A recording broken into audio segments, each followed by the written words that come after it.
amma ba'd. Pertama-tama yang paling utama marilah kita bertakwa kepada Allah, yang arti takwa ialah menjalankan perintah Allah dan menjauhi larangannya. Salawat dan salam tanpa pula saya curahkan kepada baginda Nabi besar, yakni Nabi Muhammad sallallahu alaihi wasallam. Karena berkat beliaulah kita dapat merasakan nikmat-nikmat dan nikmat Islam yang kita rasakan pada hari ini. Selanjutnya mohon kata saya kepada Bapak Kepala Sekolah SMK 1 Pantai Bidari dan kepada guru-guru yang telah mengajar di sini dan juga kepada Dewan Juri yang telah memulai saya. Dan yang saya sayang ialah kepada siswa-siswi SMK 1 Pantai Bidari. Pada hari ini perkenalkan nama saya Awan Fitri dari kelas XDPB 1. Saya akan menyampaikan sebuah pidato tentang 10 tanda hari kiamat. Keluarnya Dajjal menjadi salah satu tanda hari kiamat yang dampaknya sangat dahsyat. Munculnya Dajjal disebutkan dalam sejumlah hadis sahih, salah satunya dari riwayat Huzaifah bin Usaid. Huzaifah bin Usaid menuturkan pada suatu hari Rasulullah SAW menemui para sahabatnya yang sedang berbincang-bincang. Kemudian beliau pun bertanya, apa yang sedang kalian perbincangkan? Mereka pun menjawab, kami sedang memperbincangkan tentang hari kiamat. Rasulullah SAW bersabda, tidak akan terjadi kiamat sebelum kalian melihat 10 tanda. Apa itu tandanya? Yang pertama, keluarnya kabut atau yang disebut dengan Tuhan. Yang kedua, keluarnya Dajjal. Dajjal akan keluar di suatu tempat yang bernama Khurasan. Rasulullah SAW bersabda, Dajjal akan keluar dari bumi sebelah timur yang bernama Khurasan. Ketika Dajjal keluar, dia akan menyebabkan fitnah. Dia akan mengaku dirinya sebagai Tuhan. Berapa lamakah Dajjal muncul menampakkan diri lalu berakhir di zaman yang bisa? Hanya 1 tahun, 2 bulan, 2 minggu saja. Saat itu Dajjal sedang menunggu Imam Mahdi. Imam Mahdi bertemu di sebuah masjid yang ada di Damaskus. Nama masjidnya Masjid Jami yang ada merah putihnya. Al-Hafiz Ibnu Katsir berkata, di masjid inilah nanti Imam Mahdi akan dikepung dan di merah putih inilah Nabi Isa akan menurunkan. Pada saat itu Dajjal pun menunggu Imam Mahdi. Apa kata Dajjal? Besok pagi kita bantai si Mahdi dan orang-orang yang bersamanya. Para pengikutnya Dajjal, para tentaranya Dajjal bersiap siaga sambil bersorak-sorai karena gembira besok Imam Mahdi sang penakluk, sang pemimpin pemersatu akan dihabisi besok. Dan di waktu subuhnya Nabi Isa Allah turunkan. Dan ini tanda kiamat yang ketiga, yaitu turunnya Nabi Isa alaihissalam untuk membunuh Dajjal. Di manakah Dajjal terbunuh? Dajjal akan terbunuh di suatu kota yang bernama Babul. Kata Nabi SAW, dikatakan ketika Nabi Isa turun, dia turun sambil memegang kedua sayapnya malaikat dan dari rambutnya yang basah meneteskan air. Dan pada waktu itu orang-orang menyaksikannya, dan itu wahyu penyampaian pasti terjadi. Pada saat itu orang-orang menyaksikannya dan mereka mengenalnya bahwa dia adalah Isa alaihissalam. Nabi Isa pun turun dan masuk ke dalam masjid. Lalu Imam Mahdi pun menyuruh Nabi Isa untuk menjadi imam salat. Nabi Isa pun berkata, tidak, imam dari kalangan kalian. Nabi SAW bersabda, ini adalah kemuliaan bagi umat ini karena sesungguhnya Nabi sholat di belakang umat ini. Biasanya kalau ada Nabi itu sholat paling depan menjadi imam. Tapi pada hari itu yang jadi imam adalah Imam Mahdi dan Nabi Isa yang akan menjadi makmumnya. Sholatlah mereka. Setelah mereka sholat, mereka pun pergi ke Palestina. Nabi Isa alaihissalam bersama pasukan mujahidin tiba di kota Babul di depan pintu gerbang Babul. Lalu pada saat itu orang Yahudi tidak mengenal siapa itu Isa. Mereka tidak tahu siapa itu Imam Mahdi. Mereka hanya berbangga-bangga saja. Lalu mereka berkata kepada Dajjal, ada pasukan, segelintir pasukan yang mau menyerang kita. Lalu kata Dajjal, bukakan pintu gerbang, mereka tidak akan sanggup melawan kita. Dajjal pun dengan sombongnya berdiri di hadapan pintu gerbang. Ketika pintu gerbang dibuka, Dajjal kaget melihat ada Isa alaihissalam.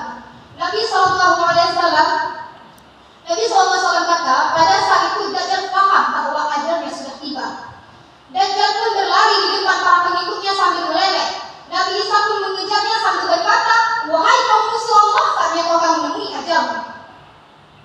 Lalu Nabi Isa pun menanjakkan tombak emasnya di antara kedua mata Dajjal, maksudnya itu di dahinya. Di antara dua matanya itu di dahinya Dajjal. Dajjal pun mati. Dan orang-orang dari kaum Yahudi yang melihat Dajjal mati, mereka kaget karena Dajjal orang yang mereka anggap sebagai Tuhan.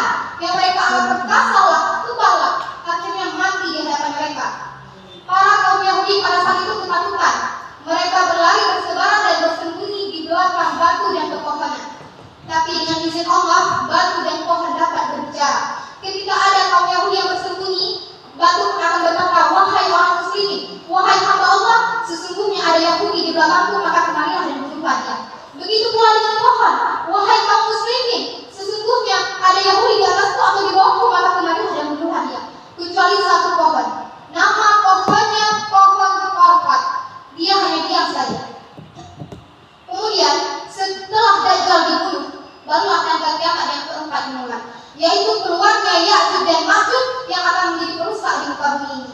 Dan tidak ada siapapun yang bisa mengalahkannya. Kaum Nabi Isa dan umat muslim naik ke atas gunung. Mereka berdoa kepada Allah agar Allah selamatkan mereka, dan akhirnya pertolongan Allah pun datang. Ya'juj dan Ma'juj dihabisi serentak di muka bumi ini. Setelah itu, bumi itu langsung dipimpin oleh khilafah Islamiyah dari keturunan kandung Rasulullah SAW, yaitu Imam Mahdi. Setelah itu barulah terjadi kiamat yang kelima, yaitu terbitnya matahari dari sebelah barat.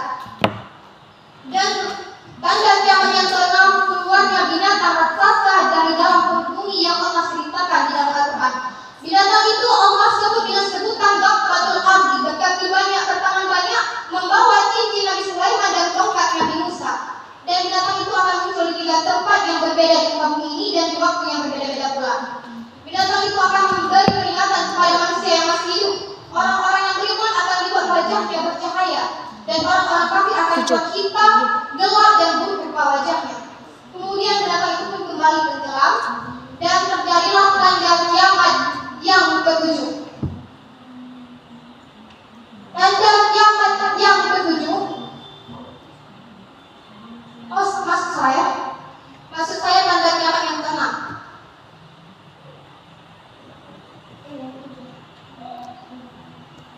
Dan kiamat yang ke-7 yaitu bertiupnya angin lembut kematian dan arah negeri Yaman, dan yang hanya wafat dengan angin itu hanyalah orang-orang yang beriman saja.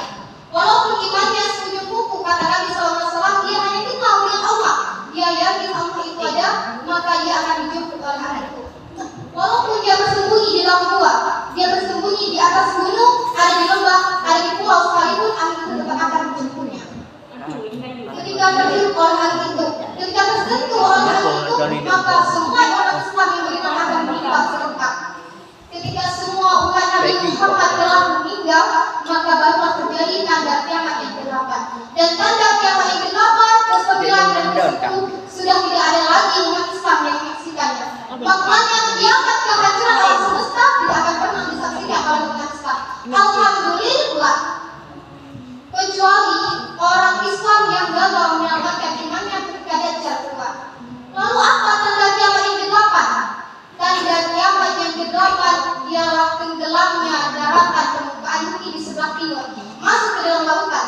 Lalu langsung disusul tanda kiamat yang ke-9, yaitu tenggelamnya daratan permukaan bumi di sebelah barat. Dan yang hanya tersisa dari bumi hanya satu kepul daratan saja yang ada di timur tengah, yaitu dari negeri Yaman sampai ke Indonesia. Yang lain seluruhnya lautan. Dan lalu dari negeri Yaman keluarlah api yang setinggi gunung dan setinggi bumi.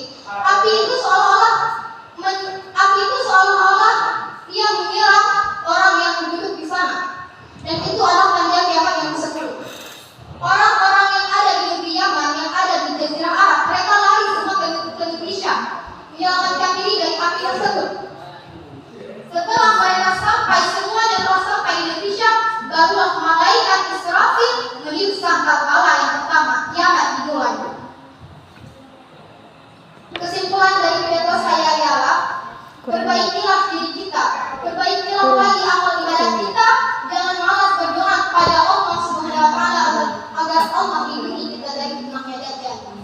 Sebelum saya mengakhiri pidato, ada satu amalan yang ingin saya sampaikan, yaitu ketika kita sholat, tepatnya di rakaat terakhir, di sujud terakhir, bacalah 3 doa ini. Ketika misalnya kita sholat maghrib, ada 3 rakaat, jadi di rakaat terakhir setelah sujud, kita baca Subhanallah wa bihamdihi 3 kali, lalu bangun lagi, sujud lagi, baca lagi Subhanallah wa bihamdihi, jangan bangun dulu. Baca 3 doa ini. Yang pertama, Allahumma inni as'aluka husnul khatimah. Ya Allah, berikanlah saya husnul khatimah. Yang kedua, Allahumma rzuqni taubatan nasuha qabla al-maut. Ya Allah, anugerahkanlah kepadaku taubat nasuha, taubat yang sebenar-benarnya sebelum kematian. Yang ketiga, Allahumma ya muqallibal qulub tasbih qalbi ala dini. Semoga Allah tetapkan iman Islam kita hingga akhir hayat kita. Wabillahi taufiq wal hidayah. Wassalamualaikum warahmatullahi wabarakatuh. Waalaikumsalam.